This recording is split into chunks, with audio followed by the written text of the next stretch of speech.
देशभरातील 22 राज्याच्या 302 लोकसभा जागेकरता झाली मतदानाची समाप्ती.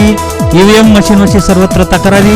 पश्चिम बंगालमध्ये हिंसाचाराचे गालबोट. महाराष्ट्रात 14 जागेकरता झाले सरासरी 61% मतदान. राज्यातील अनेक दिग्गजांच्या लढतीसह माढ्यात राष्ट्रवादीचे संजय मामा शिंदे व भाजपचे रणजित सिंह लिंबाळकर यांच्यात काटेकी टक्कर. सरळ लढतीत मताच्या ध्रुवीकरणाचा मुद्दा ठरणार कळीचा. निवडणूक काळात सोशल मीडियाच्या वापरात भाजप शिवसेना आघाडीवर. ईव्हीएम मशीनमध्ये छेडछाड होऊ शकते असा आक्षेप घेत 50% व्हीव्हीपॅट चिठ्ठ्यांची मोजणी करा. शरद पवार व चंद्रबाबू नायडू यांच्या नेतृत्वाखालील बैठकीत मागणी. माढ्यात सरासरी 63% झाले मतदान.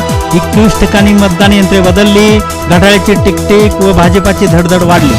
निवडणुकीसाठी केली पैशाची मागणी. नगरसेवक तौफिक शेख यांच्यावर खंडणी व विनयभंगाचा झाला गुन्हा दाखल. केंद्रीय गृह मंत्रालयाच्या वतीने पोलीस दलात उत्कृष्ट सेवा बजावल्याबद्दल पोलीस आयुक्त महादेव तांबडे, आर्थिक गुन्हे शाखेचे संजय जगताप, सचिन पवार यांना आंतरिक सुरक्षा सेवा पदक जाहीर. पश्चिम बंगालमध्ये राडा. मतदारांना घाबरवण्याकरता मतदान केंद्राजवळ हातबॉम्बचा केला वापर. निवडणूक काळात जातीय तेढ निर्माण करणाऱ्या पोस्ट सोशल मीडियावर टाकणाऱ्या 10 तरुणांवर करण्यात आला गुन्हा दाखल. राजकीय स्थितीच्या बदलामुळे उद्योगपती मुकेश अंबानी काँग्रेसच्या मागे. राज ठाकरे यांचे अनुमान. प्रसिद्ध अभिनेते सनी देओल भाजपात दाखल. गुरुदासपूरमधून देण्यात आली लोकसभेची उमेदवारी. मोदीकडून जनतेवर अन्याय. काँग्रेस पुन्हा न्यायाचे राज्य देणार. राहुल गांधी यांचे गुजरातमध्ये वक्तव्य. देशात भाजपला वाढत चाललेल्या समर्थनामुळे विरोधकाची झोप उडाली.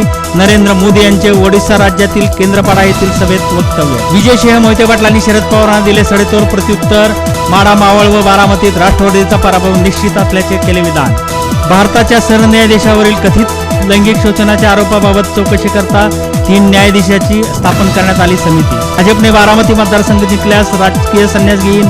राष्ट्रवादीचे नेते अजित पवार यांचे वक्तव्य. आदित्य ठाकरे यांची पिंपरी पुणे येथे तर उद्धव ठाकरे यांची नाशिकात सभा. विदर्भात 2014ला एकहाती सत्ता मिळवणाऱ्या सेना भाजप युतीला यंदा फुटला घाम.